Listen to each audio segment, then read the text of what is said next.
I had champagne earlier. It was rosé, but it was sparkling. Okay, I guess we're live. Hello, Motorheads. I am so excited that you guys are here. This is the first Motorhead Mama webinar, and so appropriately, I have some of my favorite car chicks here with me tonight. The reason I wanted to do this is, in reality, we have a little happy hour that we do, and we would have ended up turning this into a chat anyway. So it's like, why not get all of you involved? So I'm really excited to have you all here tonight to talk about the new Bronco. So essentially, yay! So let's see.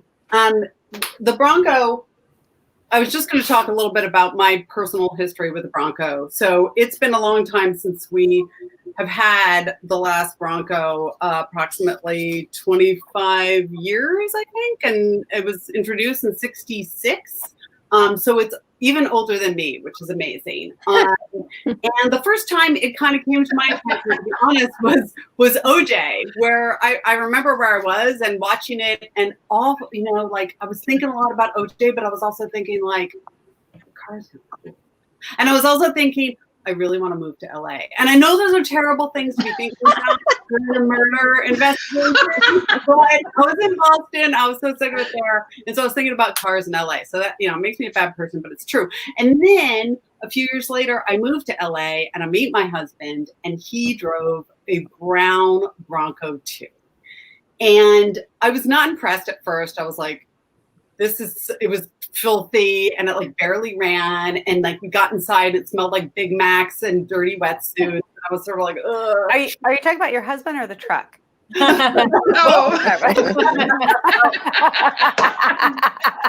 I should clarify that. Both. Fair enough. Then we'd take it off the road. We'd have a lot of fun. We put all our boards in it, and we had a blast with that thing. So it grew on me. And then I was turned on to Icon. So Icon Motors is here in Southern California, and Jonathan Ward and his wife, they are big Land Cruiser enthusiasts, and they did all this stuff with Land Cruisers, like restoring them. And then they did it for the Broncos, like the sweet vintage, Gen 1 Broncos, and just really honestly blew my mind. I did a video with, I've met with Jonathan a couple times. He's not far from me here in Southern California. I did a video with him, and we both have a design background, and the guy is a design freak. And the point is, he was on this design committee for the Bronco, and it really shows. Just there are a lot of details that are amazing. And then just, I guess, what was that, a year and a half ago at Heels and Wheels, Fadra and I were put in a '74 Bronco by Haggerty, which was amazing. And we drove around Santa Monica going car spotting, and that was great. I have a video on my website about that. I got to try that with Carrie Kim. Carrie Kim and I went, yes. It was great fun. And little fact, Tabitha Hammer, who we all met at Heels and Wheels that year, she actually just moved right near me. So we just live a couple miles from each other now. I know, it's not fun. Yes, exactly. I want to know more. Oh, right, because she's doing the Greenwich Concours. She's doing the Greenwich Concours, yes. Yeah, so she's fabulous. Absolutely fabulous. She is. I'm kind of jealous because I think she's cool. Yeah, she's really cool. So basically, the women that are on this panel tonight are obviously friends of mine, but also women that I know through the automotive world. And everybody here writes about cars. But intentionally, we are not off-road experts. So if you're watching this, I mean, we all have been on programs where we've gone off-road. All of us could know our way around a 4x4 and trucks specifically. But if you're looking for very specific off-road stuff and like, can I go rock crawling in this? Emmy Hall for CNET is phenomenal. Lynn Woodward for KBB, and Sue Mead, who is basically all of our godmother. I think all of us worship her. That you should really be tuning into. However, Alice, who is here, I don't know how to do Alice and Nicole are about to become 4x4 experts because they're doing the Rebel Rally. later this year. So with that, I would like you guys to introduce yourselves, and why don't we start with Alice? All right. Well, I'm Alice Chase. As Amelia mentioned, Nicole is my partner for the 2020 Rebel, which we're so excited about. Been in the space for a while. Yeah, Nicole, I'll let you kind of go on from there. Okay, you're also president of TAWA. There's that. Woo! Okay, so me, so Nicole Wakelin. I'm partnering with Alice. She's that way on my screen. Let's see, I'm an automotive journalist. I write for a bunch of different outlets. I freelance the Boston Globe and Autobytel. I've done stuff for AAA all over the place. Down a chunk of off-roading, but doing the Rebel with Alice will be a whole crazy new adventure. I've decided either we're going to be the best of friends or I'm absolutely going to hate her guts at the end. I'm hoping that we're oh my God. And I think I'm next. I'm not sure if everyone's screen is the same. So I'm Rebecca Lindland. I've been an automotive industry analyst really since 1999, but I have always known every car on the road for reasons I don't know. People ask my mother, why did Rebecca get into cars? And she goes, well, she was about 4 and started pointing them out. And so it's something that I've always loved. My first off-road experience was actually with the Hummer H3. And it was just, I own that car. Oh my gosh. So much fun. So I love off-roading. I actually had the unique experience of being able to do off-roading in the sand when I lived overseas in the Middle East. So that was really, really cool. And I have a website called Rebecca Drives and specializes in car reviews in 200 words or less. So very snackable sort of items. And people like Nicole write for me. So that's what I do. Yay. Yay. I don't know. Dawn, do you want to go next? I don't know how everybody's screen is. Yeah. Sure. I'm Dawn. My blog is Simply Sassy Style, and I also have a Facebook group and a IG page, which is Simply Auto Chicks or Sassy Auto Chicks. I'm sorry. So I've loved cars ever since I used to watch the Dukes of Hazzard. So I always wanted to jump, get in the back, and then get into the General Lee. I didn't know that. I always wanted to get in the General Lee and fly through the air. I didn't hear you. I'm sorry. I didn't know that about you. So and also outside of the car, I would always looking at the Duke boys. So it was I was obsessed with that show. We all did. So yeah. We all did. Awesome. Kristin, do you want to go next? Hey, I'm Kristin Shaw. I'm a freelancer and I specialize in automotive and aviation mostly. I write for Airport Improvement Magazine. I work for CarMax, and I have my own show called Drive Mode Show, and I'm the president of the Texas Auto Writers Association. My dream car is a Ford Fairlane Crown Victoria, but I would want a Resto Mod. So I'm classic car. Nice. My mind. So Jill Ciminillo. I have been in this industry way too long, it feels like. I'm not going to tell you how many years or anything like that, because that'll make me sound old, and I don't feel old, and hopefully don't look old.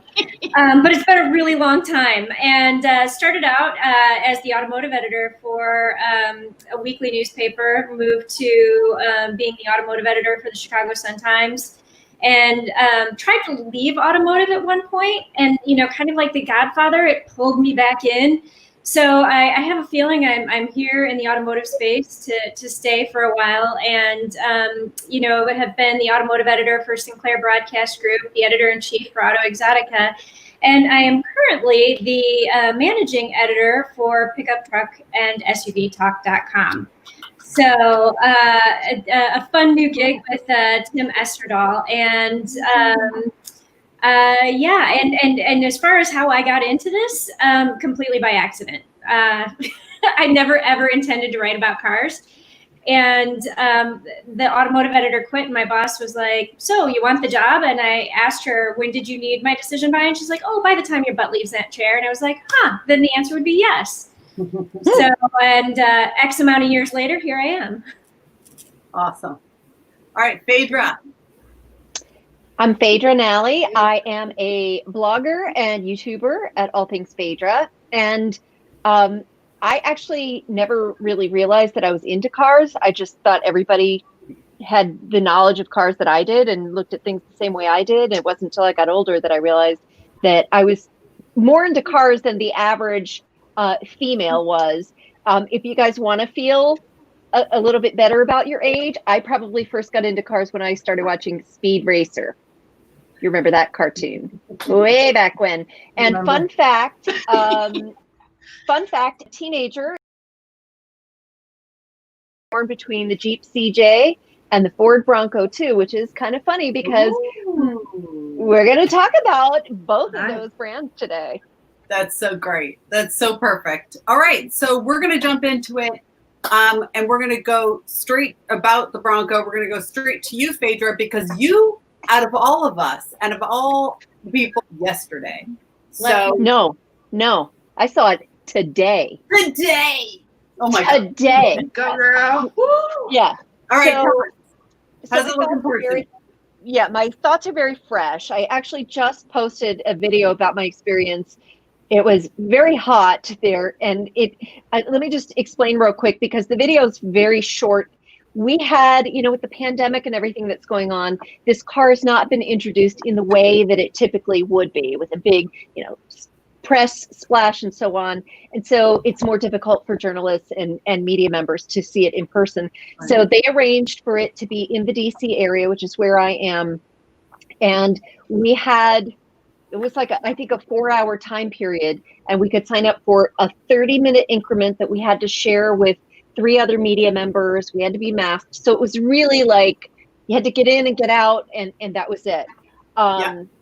All of that said, my first impressions, I got there, and of course, it's in a public marina, and there were lots of people gathered around and checking it out. And it's a very beautiful car. They picked, I saw the Bronco 2-door in cyber orange. So it's like this, it's not an obnoxious orange. It's sort of like this pale metallic orange. It looked like it's pretty much the base model. And we'll talk a little bit more about that. What I really wanted to see was the 4-door with kind of that like caramel leather inside, that it looks like a cowboy inside. So this was a pretty basic model. And I wrote down a few words. If I had to put it in a few words, what I thought about it in person: bold, bright, fun, and unfinished. So what I saw is a pre-production model. And so while the exterior looks pretty close to what we'll get, the interior, they were kind of like, don't get too close to it. Don't take, super close, because it's going to change. And you could tell some things felt a little plasticky and not quite where they want it to be. There were a couple things on the roof. So they had the roof removed. So the Bronco will come with a hardtop roof that you can remove. And then it also comes with roof panels that you can put on top. They had the hardtop off, the roof panels off, the doors off. Right. And so it had this very naked look, which is obviously what they're going for. But there was something about it that looked a little unfinished. And if you watch some of the marketing videos and what you see on top with the rails, I didn't love the way that part of it looked. And like I said, the interior was a very base model. So the exterior has sort of that wow factor. The interior, you're kind of like, yeah, okay, let me see what they can do with this. Interesting. So that's where I am with it right now. I think that's really interesting feedback. And just in case anybody watching this doesn't know, basically they've said that the Bronco Sport is available at the end of this year, but the base model, but the regular Bronco, the 2-door and the 4-door, you're not going to be able to get until 2021. They're not going to start delivering. I think April. Now, I will also just say real quick, there was a guy, he was not a member of the media, just casually looking at it, and he said, "I'm ready to trade in my Jeep." That might be telling. Those comments. That's interesting. And so what do you think, Fadra? Like, was it worth waiting for? Did it blow your mind? Okay, remember, I looked at it. I didn't sit in it. I didn't drive it. And those would be the kind of things that would get me to, like, I look at the whole package. From a design perspective, I think it's gorgeous. And I think the time is right. So if you look at why it went away in the first place, I mean, yeah, sure, there was OJ, and we'll talk about that. but it really went away in 96 because sales were declining because it was too small, right? It was only two-door. Yes, right? yes. Yeah. And it only had 2 doors, and that's not what we were into. We were ready for the expedition and, God forbid, the excursion. And, you know, so that, I think that we've kind of come back, and you'll see now that there's a huge uptick in that subcompact SUV, you know, market right now. So I think this being like a big, functional, capable, but smaller sport utility, and with that being a big focus of Ford, I think, yes, it was worth waiting for. Awesome. Rebecca, what do you think? You're a journalist, you know, in your heart. Tell us. Yes. So one of the things I think they did really well was the styling of it. It pays tribute to previous generations. And I'll give you an example. The Toyota FJ Cruiser, which is now defunct, that did not. That was a cartoon version of the original, right? And people were offended by that because one of the things that an enduring value of really particularly the people that are in the market today is authenticity. You know, people go back online and you can look at the history, and you want something that is authentic. It's one of the reasons why mid-century modern is so popular, is because it's got this authenticity and it has this appeal of, hey, my grandparents drove around, you know, went to martini parties in the 60s. Can you even imagine that? And so I think the Bronco name, you know, it came out in the 60s, and it sort of, you know, it went obviously through a number of evolutions. But I think when I look at this styling, when I look at it, and again, Phaedra, I'm so envious because I'd love to see it in person. But I think my first look at it was, that's what it was supposed to look like. Yeah. That's really interesting that you brought up the authenticity factor in the design. For a long time, I worked for Design Within Reach, and our whole thing was selling selling real mid-century modern. And you can buy an Eames knockoff chair, or you can buy a Noguchi table, but the reality is, there is something in the real deal, and people can spot it. And Americans have changed a little bit in the fact that they're willing to pay a premium for that. And what's great about the Bronco is, number one, you don't have to pay a premium for it. The pricing's amazing. And they were so thoughtful in so many of the details. There's a great video I watched today, Mark Takahashi on Edmonds. Beautiful video about all the different details, and I was like, and just the thought that they created this thing really blew my mind. I just really love that. So let's move on to the design. Dawn, you're Simply Sassy Style, so talk to us. I mean, you're our style guru. Talk to us about how it looks. What do you think? Okay, so I watched Phaedra's video, and I did some research earlier, and I think it is gorgeous. I got very nostalgic because my first boyfriend, he had a Bronco, and I used to love driving his truck. So it took me back, you know what I mean? And I think Rebecca is correct. Like, when I saw it this time, it looks like how it should have looked, you know, back in the day or whatever. But I also like that Ford stayed true to the classic retro styling, but they added modern touches, you know what I mean? And I love that. I know she couldn't actually get in it or whatever, but like I said, when I looked online, they had all this modern or innovative technology that's going to be that is going to come equipped with. So I'm really excited about it, and I want to drive it so bad, and I think I want to own one really bad, you know. So, yeah. We heard it here first. We heard it here first. Yeah. So I'm excited. Okay, Alice, what do you say about the design? You know, I'm really fond that it was so reminiscent of the original. It looks fun to drive when you're looking at it from further away. It looks like a toy. Everybody, I mean, it is. I feel like the design of it. A lot of the, you know, vehicles that are similar that we would compare them to kind of have a very boxy, masculine feel. I don't feel like this necessarily has that. While it is comparable, it doesn't scream male or female to me. Like it just screams fun and outdoors adventure kind of thing. The other thing that really appealed to me about it was how many options there are to customize it, how many trim levels were offered, all of the different things. So while there is that, oh yes, this is a Bronco, this is what we've been expecting, it is still also, you can make it yours. Yes. And that adds to what people love about Jeep. You can make it whatever you want, you know, and maybe that's a bad word. Maybe I shouldn't have said that in this conversation. Okay. You know, it helps to really, I think, cultivate that community that can move forward. So it's not just this nostalgic, reminiscent community. I think it really can move the Bronco community forward. Yeah, it's really interesting you say that. Like, I liked some of the modern touches, like that. What are they calling that? I wrote it in my notes. Device rack. So it's got this rail in the front where you can like attach your GoPro and your phone and your GPS or whatever it is. Like, and I don't know about, I mean, we all have shot video in cars before, right? With the damn suction cup and then the thing around it, and then you don't want, and the radar detection and all that stuff on your dash. Like for me, I was like, ooh, what else could I put on that device rack? Like, I got all excited about the device rack. So. Exactly. I think just I'm a big fan of having options, and I think we're going to see a lot of that community feel the same way. Yeah. Yeah.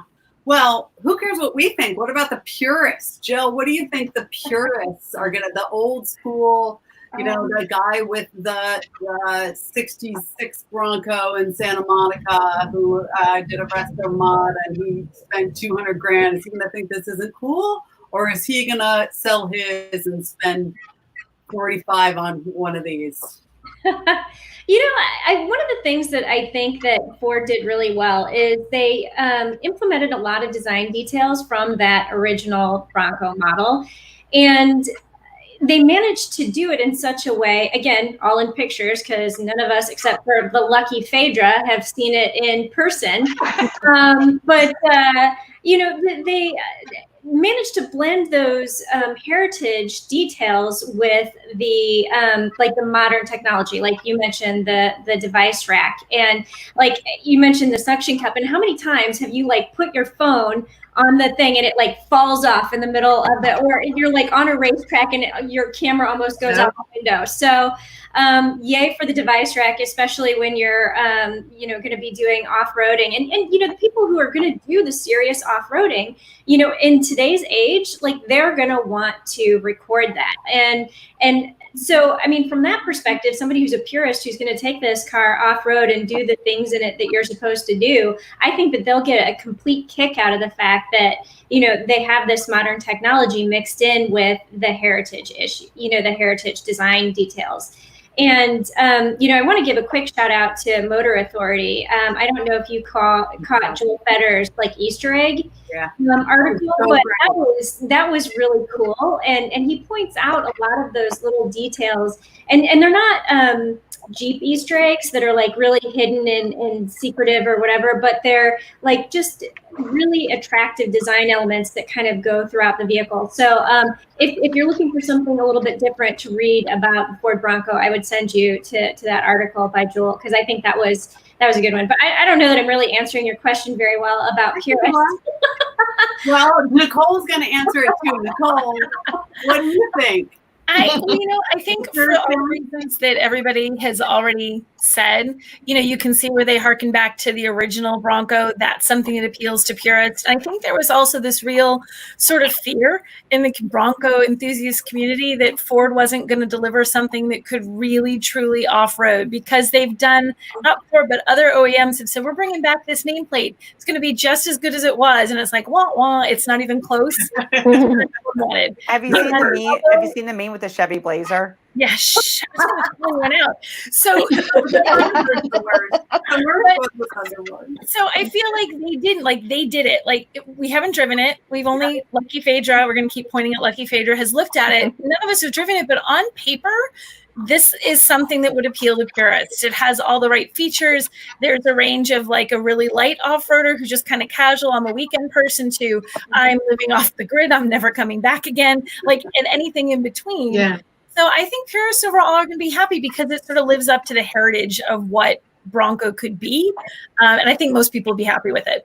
Yeah. Well, and the other thing too, there's a lot of interesting features. The thing that totally is getting me is the idea of the drains in the floor and the like the vinyl coated seats and the silicone seals on the switches. So like basically you have an interior that is mud proofed or waterproofed, and it's meant for somebody who is that, off-road purist to take this car and go get muddy everywhere and then just take your hose and rinse it all off. And so all I think of is puke.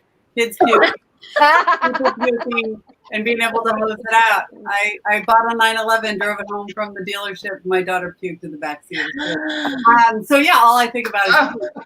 So yeah, you can totally So yeah, I mean, it's things like that I think that the purists are going to geek out over. And the modular, removable roofs that they say that it's supposed to be easy for one person to remove. But I'm like, okay, is that one person my husband, or is that one person like me who weighs 95 pounds? Like that's going to be the test. It really is. They talk a lot about that and how simple it is, and that if you order properly, you can put the doors, take them off, and put them in the back. And then it's supposed to be, torque bolts that you can remove.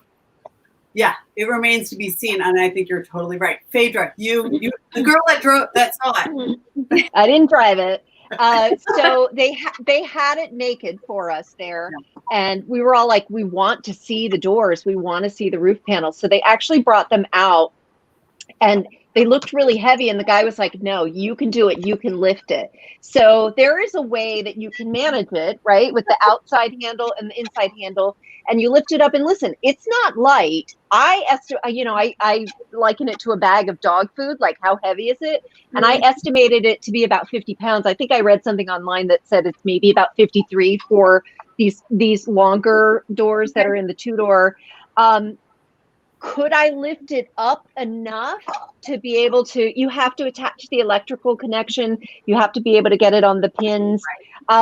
It would probably be a two-person job for me to get it on, but can I actually physically pick it up? Yeah, it's manageable.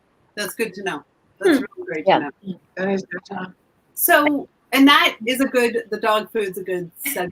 I wanted to talk about who's going to buy this thing, and are women going to buy it, and are moms going to buy it? So we're going to move over. We're going to have little Miss, it's Today Show Moms, Kristin, answer this question.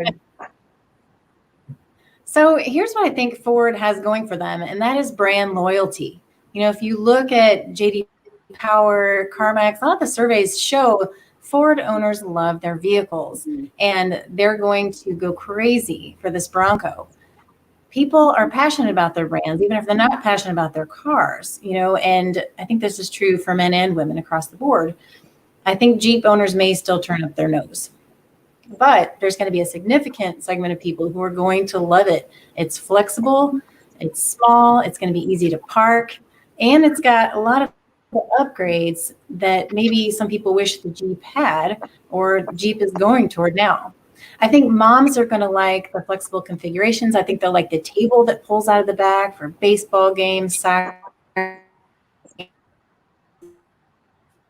that kind of thing. If you're an outdoorsy parent, there's a ton here. And I also like the safety features that are standard: pedestrian detection, lane keep assist, and blind spot monitoring. So I definitely drive it. I think it would be fun. I thought it was interesting. I think a lot about, and I noticed this, that when people's kids leave the house, they tend to go back to the car that they drove before they had kids, right? So they could recapture their youth. And a lot of women, had Jeeps, right? Jeeps in their 20s with the top down, cruising with their friends and whatever. And I think there are also a lot of women who are interested in off-roading and rock crawling, or at least just knowing that they can do that. And the fact that they're doing that whole rodeo, what's it called? The off-rodeo. Off-rodeo. So they're doing for those of you watching who don't know, it's 4 locations across the country. where you can go and learn how to be an off-roader or a better off-roader in the Bronco. And I think that, Land Rover has obviously done that for a long time, and it's been certainly it's a very expensive thing to do. And Jeep has events, but I think it's really smart to make these experience centers. And I really, really hope that Ford uses that opportunity to engage younger people and women and help grow the 4x4 community in both young people, women, people of color, like people who wouldn't normally be like, oh, I'm going to go, the usual suspects. I just want to chime in. I had a friend just this morning who, when I mentioned I was going to see it in person, in case you guys forgot, who said, keep rubbing that in. She was actually really interested. She is a current minivan driver, and she has 2 kids that are getting older. They're getting into the tween and teen stages, and she's like, my minivan's 10 years old, and I'm really kind of interested in it. I love that they make a 4-door of this. I think there's I've already had a couple people on my Facebook page say, I'm really interested in the blue one, which is funny because that's the one in all the marketing materials is the 4-door. So I think people are interested in that. But what she's interested in is that quarantine life. They frequently go camping, and they just invested in a trailer. And they said, although we have a pickup truck, a Ford, as a matter of fact, to pull our trailer, it would be great if we had something else that had a little bit of towing capacity too. The towing capacity of this is not great. From what I read, it's about 3,500 pounds. So it's not going to be pulling any trailers. But, for someone who still says, I still want a rugged vehicle to complement the way our lifestyle is right now, I think that's a good point that you made. Right. Yeah, it is. I think in terms of timing, it's perfect timing for the Ford Bronco. I know. If you look at pandemic's perfect for them. month, they want to get out, they want to go off-roading, they want to go camping. It worked out pretty well. Yeah. And I'm interested in seeing because I live in South Florida, and I see lots of Jeeps everywhere, and I'm interested in seeing how the Bronco is gonna come to play. Will I see as many Jeeps? Will there be more Broncos? I can't wait to see, because I see people drive those Jeeps all the time, and I want to know how it's going to change. So I'm just interested. Well, where you live, you can take the roof and the doors off for a good portion of the year. I mean, where I live, you can do that, but the sun gets too intense. But in Florida, you're okay. Right, you've got humidity and stuff, and maybe it's a little bit easier. Amelia, I don't think you understand Florida weather. I don't think you understand. It's hot. It's really hot, but they don't seem to mind. Put that top on. That's true. Right, in your hair and everything. Yeah. Oh yeah. My hair is actually curly. They don't seem to mind. Yeah. Well, I did want to get your thoughts, Dawn, on who you thought would buy this thing. Who's the target? I mean, is it just the people who we see targeted to? Do you think they're going to be an unexpected demographics? Are there going to be more people trading in their minivans, like Fadra says? What do you think? I actually do. I know so many people will buy it because they're really adventurous and want to do the whole off-roading camping thing or whatever. But I think that Bronco Sport is more an on-road feel. And I feel moms and families, semi-adventurous families may purchase the Bronco Sport, who just want to have that cool, everyday, comfortable SUV. You know what I mean? So yeah. Totally. So when I saw that, I was like, is that supposed to be the cheap car? Is there going to be confusion amongst consumers, though? Because those are two very different vehicles. And I know when I was reading it, I was frankly taken aback. I mean, the Bronco Sport is a completely different vehicle. Yeah. It's a car. It's built in Mexico. It's these two things are not the same. And one sport. You're going to do more sports. I'm sorry. And they always do that. They call something the sport when it's less sporty. That irritates the hell out of me. Yeah. Yeah, right? It's like sports. I remember when I was a kid, I told my mother I needed a new tennis racket, and I went to the sportswear department. I was like, "Why am I surrounded by skirts?" Like I didn't get it. Like I was like, "Oh, this is not the same thing." But no, but I think so. I have to say I was a little concerned and confused, and if I am confused by this, I'm concerned about what the consumer is going to say, especially when we talk about online buying. Is the consumer going to really appreciate that these are two completely different vehicles? So I'll be very interested to see how Ford markets those two disparate capabilities, because they are very different. You know, I'm glad you brought that up, because that's a good point. I actually I have access to all of the marketing materials, and I did not pick that up at all. I really didn't. Right? I really thought it was like a more rugged version. It was meant for like the true enthusiasts, but you're telling me no, that's not. It's more like Bronco Light. Yes, exactly. It's a car-based platform. It's not even on the same platform. Yeah. Okay,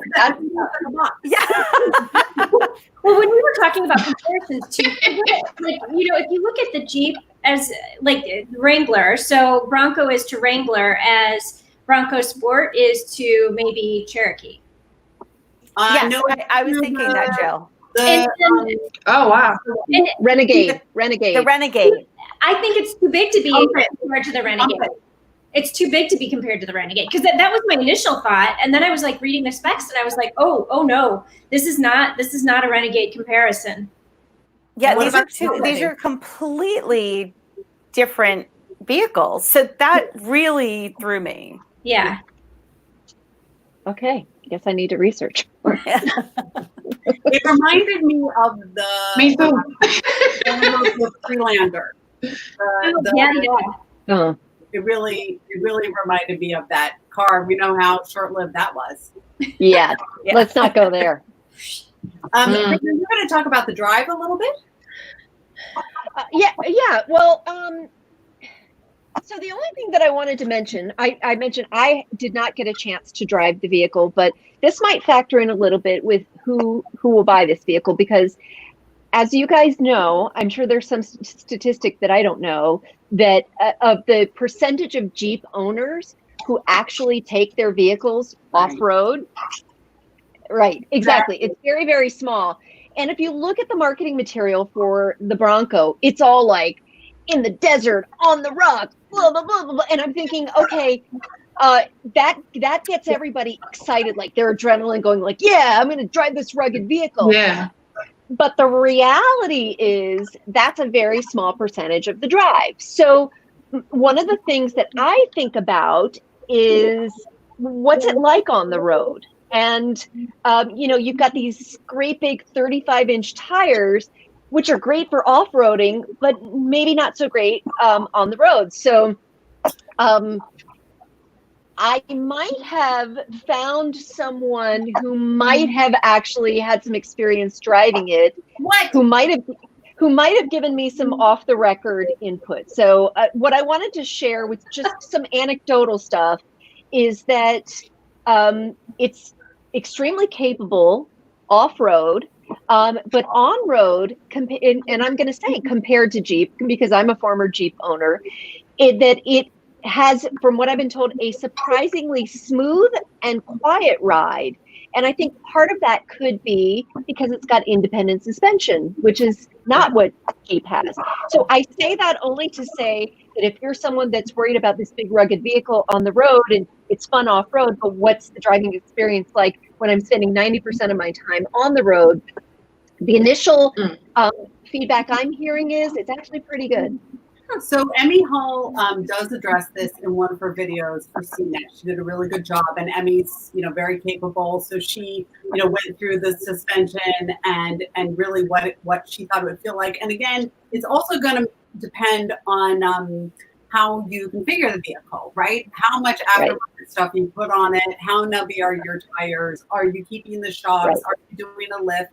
Ask me how I know $10,000 later on my husband's truck. I know. He's like, oh, it's so rough, it gets such terrible mileage. And I'm like, oh my God, you need to shut up. So yeah, I'm living proof that you can take a comfortable vehicle and make it uncomfortable. Oh, and P.S., how many times has it been off-road? The only person that's taken off-road is my daughter.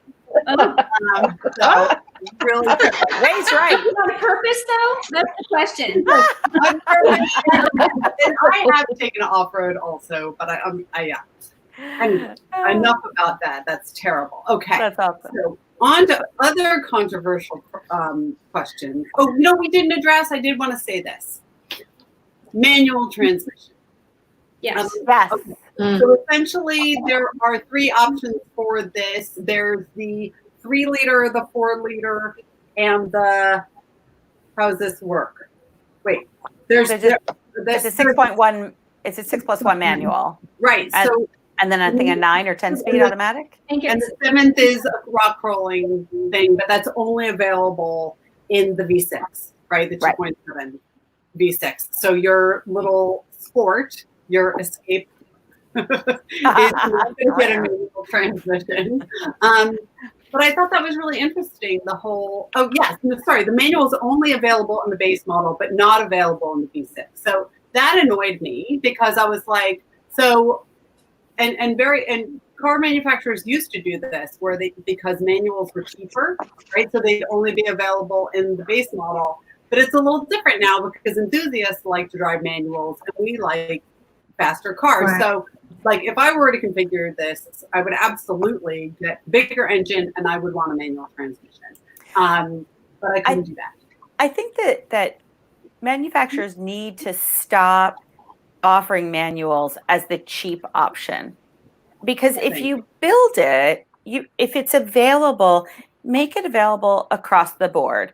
The first time I saw this issue was years ago with the Fiat 500, which I had one of the first Fiat 500s, and every person that came up to me was an older European because they had one and had these fantastic stories about, driving through the crazy streets of Borneo with their Fiat 500. And they would always look and be like, oh, it's an automatic. I'm like, not my fault. Like I wanted a manual. Right. And I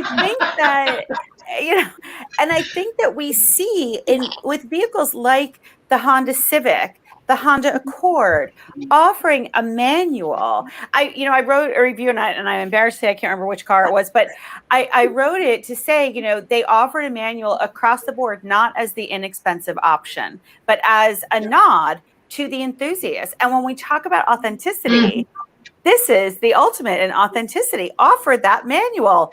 Please, Rhonda, I know you're listening from Ford. Tell them. She commented, we know you're listening. We're not making any friends by saying that, but I also think people would pay a premium for it. I'd pay a premium for it. Like, don't tell me I can have paddle shifters and I have manual mode and that's just as good. And that they use, that's what they use in F1. I'm not competing in F1. Right. Yes. So exactly. Anyway, it's not about F1. It's about understanding and embracing the person that wants to buy this vehicle. And if it's there, is it really that much more money to offer it across the board? And as you say, I believe that people would pay a premium because we are at price points, right? We're at price points that people, only 5% of the U.S. population every year buys a new car. It's 15 million, 16 million, 17 million if we're lucky.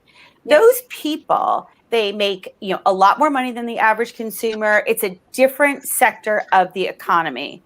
And you have to give them what they want because guess what? There are other choices. And what have we talked about a lot tonight? We've talked about Ford and we've talked about Jeep. And one of the things that Ford has to make the case for is that this is a better choice than a Jeep. And that is a story that I think will be really interesting to tell and something that I can't wait to see develop.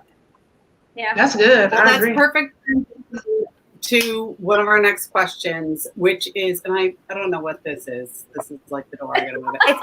It's Amelia, it's sunshine. It's sunshine. Sunshine. It's sunshine. Put the top back on. I want to hear. The next question is, Nicole is such a Jeep aficionado. I thought she'd be great at answering this question. Is this a Jeep killer? Like, are the guys at Jeep sitting here in their pants, or are they just like, yeah, the more merrier, let's go, kids? I don't think it's a Jeep killer, because I don't think you can kill Jeep. There are too many enthusiasts. People love their Wranglers. It's kind of like, you know how truck people, the first truck they ever buy is a Ford, it's Ford for life. The first truck they ever buy is a Chevy, it's Chevy for life. There are people who will stick with their Jeep and stick with their Wrangler till their dying day. Is it the wrong choice? I don't know that it's wrong. I mean, because what we're seeing about the Bronco looks like the 2-door and 4-door have some insane capability. They have some features that Jeep doesn't have, and there's thoughtful features in there, like even how they put the side view mirrors so they don't lose those when you take the doors off, things like that are little things but mean a lot to people who are hardcore. Does it give Jeep a run for its money and maybe encourage them to up their game in some areas? 100%. But is it going to kill the Wrangler? I think there's some Wrangler people that would have something to say about that. I think those people are hardcore enough. They'll lose some sales to the Bronco, but the Wrangler's going nowhere. Yeah, Jeep is. I think the competition is good. Oh, sorry. Yeah, I think this competition is good for both brands. Yeah, go ahead, and Rebecca. Jeep has like a head start on the Bronco, so that might help them out also. You know what I mean? Because they've been around when Bronco went away for like 14 years or whatever. No, it's true. I mean, Jeep is, I call Jeep the brand of busboys and billionaires, right? Everybody, it doesn't matter how old you are or how much money you have. There's people that want Jeeps when they're in high school, and there's people that are billionaires that are driving around in Jeeps. My brother here in Greenwich, Connecticut, where I live, my brother has a black 4-door Jeep. I had to memorize his license plate because I can't tell when it's him. Of course. John, you talk about down in Florida, they're everywhere in Lower Fairfield County. It's insane. So I think, everywhere, right? And you see people of all ages and demographics driving it. So again, I think that's one of the things that Bronco really needs to emphasize is that this is an all-inclusive vehicle. It's for everybody. It's about everybody, and it fits an incredibly wide array of lifestyles. I wanted to. One thing I love, like when you go to. I'm sorry. Oh, one thing I love when I go to like different events before the pandemic or whatever. I would see like the Jeeps pull up and they're like, everyone would get out in their like gowns or whatever, and they would think like, the car is so cool. They would come to like different events with their gowns on and like step out like they were getting out of like a limousine or something. It was just so cool to me. So yeah. I was just going to mention. Yeah, no. I was just going to mention that I saw kind of an interesting statistic. Take it for whatever it's worth, but I was reading Autoblog, and they've been gathering up statistics from the Bronco 6G forum, where people are talking about who's made reservations for the vehicle. So I think they said approximately 3,500 reservations for first edition, and those are going to be in the $60,000 to $65,000 range. And of the people that were reserving that, they were tracking that about 30% of them were current or previous Jeep owners. And unrelated to Jeep, most of them are from California and Texas, which seems totally appropriate. No surprise.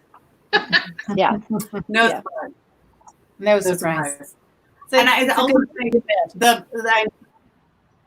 and to Dawn's point, it's like everybody I know is going camping right now. We're looking down the barrel of like maybe another year of this, and what are we going to do? We'll go camping, I guess. I don't know. I mean, so I think that it has a lot to do with our lifestyles, right? Absolutely. Yep. One thing I do have to note, keep in mind, and this is a small percentage, but the Wrangler does offer a diesel version.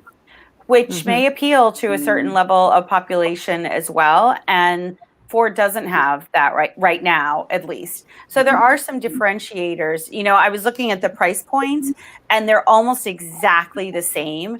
So, you know, and of course, you know, they both start about $28 for the 2-door, and you can get a $75,000 Jeep. Ask me how I know, my brother. And, you know, so you can, you can trick that sucker out like nobody's business. But, you know, I think Ford has done a fantastic job of putting the Bronco in a place to succeed. And that I'm really happy about for them, because I do think, as you guys have talked about, they've done some really nice, you know, small features, some thoughtful things, you know, that you say this is an emotional solution, right? And they've provided a lot of emotional solutions in the Bronco, which I think is really cool. Yeah, they came to play. I think Ford is very serious about this. They have been working on this for a long time, and almost all of the reviews and the hype I've seen so far, people are gushing like crazy. Like it's really, really big for them. Do we know how many reservations they have? I know the first edition at 3,500 are all sold out, all reserved, but does anybody know? I don't think they're releasing that information. So I at least I haven't seen a number. So okay, I just didn't know if anyone had done better digging than I was able to do. I think we just know about that first edition because it says it, like you can't reserve it. Right. So we know it's gone and we know how many there were. I don't think they're officially saying, they just kind of had like no choice. Like, that one's gone, so good luck. Yeah. But you know, it's $100, right? And so it's kind of like, why not? So I wonder what the conversion rate, if it's anything that like the Tesla Model 3, which I'm very proud we got through 52 minutes and didn't mention Tesla, so I apologize. But I do wonder, you know, if the reservation had been, let's say, $2,500 or 10% of the, you know, of the MSRP, whatever. If it had been more, I think I'd be curious to see how many reservations there would really be. Yeah, exactly. $100 is like throwaway money. You can put away $100.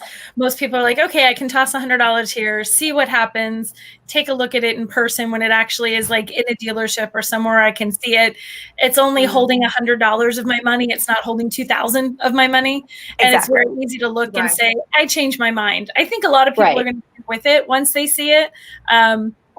I feel like there are the people who are like the enthusiasts who went right in there and put their money down. Those people want this thing. I think a large number of them will stay with it. There'll be a chunk that'll say, nah, I changed my mind, or circumstances will change. But yeah, it'll be interesting to see how many of those translate into actual Broncos on the road. What was the Cybertruck? That was $100 as well, right? I think it was 200 or something. It was also like that, though. It was like stupidly cheap. It costs nothing to get yourself on the list for the Cybertruck, which we're also still waiting for. Ford's going to beat them with the Bronco. Yeah, I'm pretty sure my husband's on that list. Well, I had put down the $1,000 on the Model 3, and then after a while, I was like, "This is stupid." When it wasn't a hatchback. That's when I decided, because I want a hatchback. So that's when I kicked myself off the list. But, you know, really there was like 400,000 people supposedly on that list at one point in time. And obviously there are not 400,000 Model 3s on the road today. So, you know, I think that will be very interesting to see how many really come to fruition. Yeah. Or Amelia, you left. So we digressed to Tesla. Take the reins. Yeah. It went totally off the rails.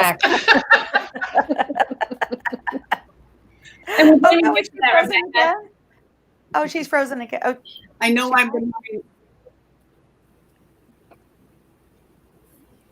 Am I frozen? There you are. There. Nope.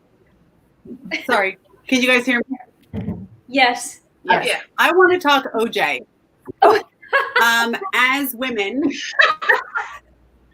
Sorry. Can you hear me? Yes. Yeah. Yep. Yes. She wants to talk OJ. Finish her question. Like, well, is so it bad for women to?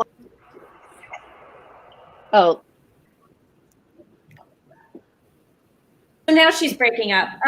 But Okay. So OJ, I mean, I remember where I was when that all happened, and my brother-in-law and sister were like glued to the television. I think I was in high school, and I was just like, what's the big deal? You know, I my own little nerdy book world of Latin and Spanish and English literature, and I was like, who's OJ? So I mean, for me, like, OJ is not a thing. Like, I know it happened. I remember the moment, but I mean, for me, it's not a factor. So I don't know if any of you guys remember it more clearly or have any more, other opinions about OJ. I see Kristin nodding her head back there. Are you calling us old, Jill? Yes, I remember it. Old. Huh? I feel like Jill just called us old. I know, right? I think I just said that I was in the old I am old. world. Oh, I don't remember. I'm fine with that.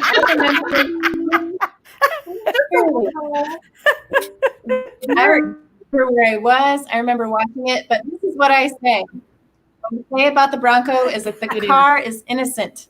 It has nothing to do with the whole crime. Don't believe the Stay away Bronco. from crazies and you'll be okay. I just wish they had named that cyber orange color. I think they could have gone with orange juice.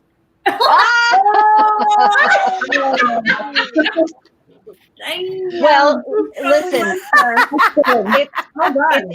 it's interesting that you brought this up as a question because it never would have even crossed my mind. But when I posted on Facebook about this today, someone said, and I don't know if they were being facetious or not, but she said, OJ killed the Bronco for me. Meaning that the association, and I was like, okay, I see what you did there. Here's what I think. Do people drive the Cadillac Escalade? Yes. Yes. Donald Trump owns one. Oh. Do people? Sorry. Do people drive the Volkswagen Beetle? Yes, that's what Ted Bundy drove. Do people drive an Olds Delta 88? No, they don't. But that was John Wayne Gacy. So my point is, you aren't necessarily what you drive. Phaedra did some research there. Well done. That's Go, creepy. Phaedra. You're totally willing. Okay. There you go. So, Rebecca, I'm interested in thinking about this as well. Like, was this a smart move for Ford overall? Like, F-150's been their baby, and paying everybody's paycheck over there for a while.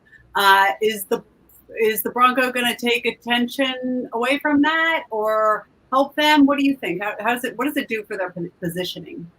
I think it diversifies their financial portfolio in a way that is very, very necessary.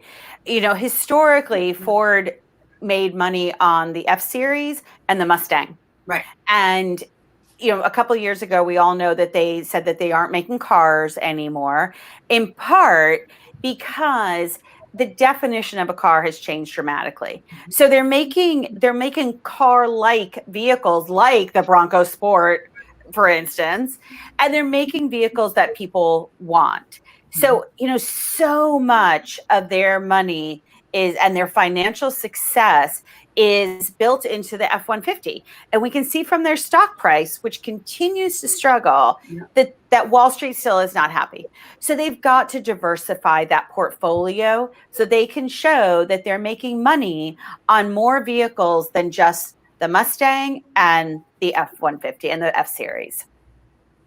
I thought it was interesting that they have this, production is suspended and they had this $100 deposit thing. And it reminded me a lot of Tesla's, the deposit on the Model Y and basically like, hey, can you bankroll the rest of our production? And they didn't necessarily do that because they are taking limited deposits here. But I think it's really interesting that they are diversifying their portfolio, which is overdue. I know a lot of people would say that they would love to see more, alternative propulsion, right? They'd love to see an electrified vehicle. We'd love to see them, making some hydrogen cars. And hopefully the government will make them do that. But it is interesting that they really went in a very different direction than most of the automakers have been going right now, by really leaning into 4x4. Yeah, but I think this is part of that authenticity. This is, you can't make a 2-wheel drive only Bronco. And keep in mind too, that today's, even 4x4, for a 4x4, today's engines are so much more efficient than they were in the past. And they're efficient in a way that's transparent to the consumer. So one of the challenges that, as somebody who's done a lot of work in the EV space, that the EV space faces is that it isn't better. Like I said before about Jeep, you have to show the consumer, is this better than what I currently own, like an internal combustion engine? So an EV right now to the average consumer is not a better alternative than an internal combustion engine. So when we look at the Bronco, they had to come out with something that is authentic to that brand. But I do suspect that these vehicles are going to be quite fuel efficient in ways that a previous version would not have been, depending upon those tires. 35-inch tires are never going to be fuel efficient. They're available, so they can go with the more fuel efficient option. But I think exactly. The 35-inch tires are, and we haven't mentioned this yet, but this is like my favorite thing about the Ford Bronco, the Sasquatch package. Yeah. Do they call it Daryl? Sasquatch. Big feet. Where's the Chupacabra? I want that one. Well, I just thought that was clever, and but the 35-inch tires are a part of the Sasquatch package. I think that there is only one trim that they are standard on, and is it like maybe the Badlands? I think so.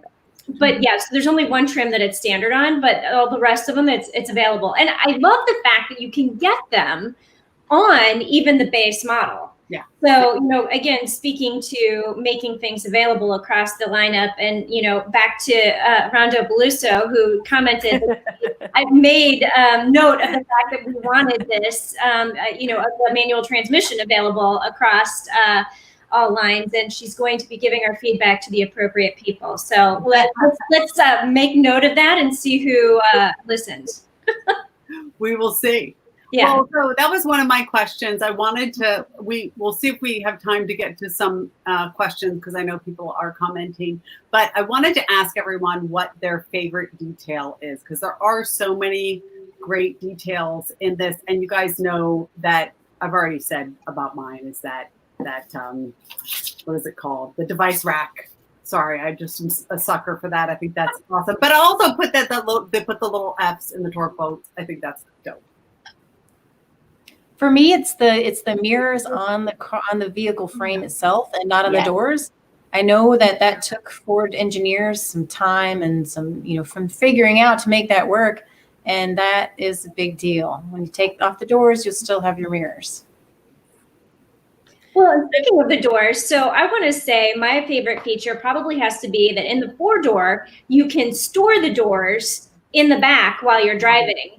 I was having conversations with somebody, and they're like, yeah, Jeep owners would take their doors off when they're going off-roading, and they would bike rack chain them to a tree and go off-roading, and then come back and have to unchain them and reattach them. But, this way, you can just take them off, store them in the back, and, you don't have to worry about it. So I think that's a pretty brilliant feature. Okay, can I say a really goofy feature? There's a bottle opener in the back. So that's only in the Ford, though, right? Or is it in every trim? I think it's just I think so. But I love it. I like that. I want a bottle opener on the back, so when I go into camp and I want to open a bottle, I don't have to dig through a bag. It's just poof, there it is. Open the back, and there it is. Okay, so Nicole, for the rally, I'm going to hang on to our bottle openers. Okay? we can do that. But you get to like what you like. So okay. What about you, Alice? What's your favorite feature? My favorite feature really is the options. I like having options. I want to make something mine and I don't want it to be like anybody else's. So I like that they gave me that. Yeah, fair enough. Kristin, what about you? You got mine. It's the mirrors. I think that's really clever. I knew that. You said that. Dawn, what are your thoughts? Okay, so I have to agree with Jill. I love that you can put the doors in the car or in the Jeep or truck or whatever. I'm sorry. I love that you can put the doors on the inside of the vehicle. On the inside of the vehicle, and I love that there's that tire on the back. Like that's something I have always loved since I was a little girl. So yeah, those things. Phaedra. I'm going to go with something totally superficial like Nicole. And I love the see-through doors, which apparently... Oh, I hate that. The whole door. Hate it. I love it. Apparently, though, I thought it was a thing. It's not a guaranteed definite thing. We'll probably maybe bring it to market, but... The market's awful. It's awesome, Amelia. So I like it from an aesthetic standpoint. I'd have to read more, but I'm wondering if there's something to having that design where it still gives you that open door feel, but maybe it blocks some of the mud and dirt coming in. I don't know. It looks cool. So there. Whatever. Over there. So there. Rebecca, I don't think we got to you. So I like driving modes. I like that preference. I'm so with I like to be able to, and there's like 7 or 8 of them. I mean, there's normal, eco sport, there's sand, mud, and rock crawling. And I'm hoping that there's some kind of a dial, so it's quick and easy, unlike other vehicles where you have to go like to a touchpad, which is ridiculous. I think it is a dial. Yeah. So the quick, easy, on the fly driving modes, as long as there's differences, because a lot of cars these days, it's like the only thing it does is just rev it higher or something. Like I wanted to have like actual experience of like, hey, this is a different mode. But I like the fact that they've appreciated that people are going to use this vehicle in a variety of different ways. Love it. Can I add to that? I love that it's called GOAT. Yes, right? Which is great. And every piece of material I've read gives it a slightly different name. So maybe someone from Ford can tell me. But it's supposed to be goes over all terrain, goes over any types of terrain, goes over any terrain. Either way, GOAT. That's kind of cool. It goes. Yes. I just want to mention real quick, history lesson. The original Bronco was nicknamed GOAT by Donald Fry, who is a Ford product manager who challenged the engineering teams to deliver go anywhere roadability. So it's rooted in history. We talked about how they're doing their best to really keep this authentic to its roots. So there you go. It's a GOAT. The marketing is good. Very clever. The Built Wild and the Sasquatch and lots of thought put into the market. And the trim names, yes. Yeah, so much fun. Just really creative. I love it. Who wants to go to off-rodeo? Yay! Yay! And then, we've gone over time, so I want to thank everybody for being here tonight and everybody that's watching. And I would love to do this again with this group because I just love this group so much. And everyone's had such different perspectives. And this is why I love this community. Honestly, it really, it's just awesome, period. Great. So thank you. And because I'm Motorhead Mama, I have to ask you all, new Bronco, 2021 Bronco, dude or douchebag? We will start with you, Phaedra. Okay, so if we're just talking about the vehicle, total dude. But if we're talking about the drivers of the vehicle, dude with a potential for douchebag. That's fair. 100%. Alice, what do you say? I'm going to go with dude because, if we can go anywhere, I'm down. I love it. Kristin? Oh, is she frozen? She froze, but she looks good. She looks beautiful. She always looks beautiful. How does she do that? Why is she doing so well? Damn it. All right, Dawn, you tell us. Total dude. Nice. I love it. Thumbs up. Yes. Kristin, you froze in a most spectacular fashion. It was beautiful. But we'd like to know if you think it's a dude or a douchebag car. It's a dude. It's dude all the way. Nice. Nicole? Dude, of course. Rebecca? Dude. Total dude. Love it. Jill? Well, I guess I'm making it unanimous. I'm going to go with dude as well. We're 100% dude approved. Dude. Yay! Yay! Thank you guys so much. I'd love to do this again, and I just really appreciate your time. Thanks also to Michelle Suzuki, who facilitated all of this. And yeah, we'll do it again sometimes. Thanks so much. Thanks, Awesome. Amelia. Thanks, everyone. Thanks, Amelia.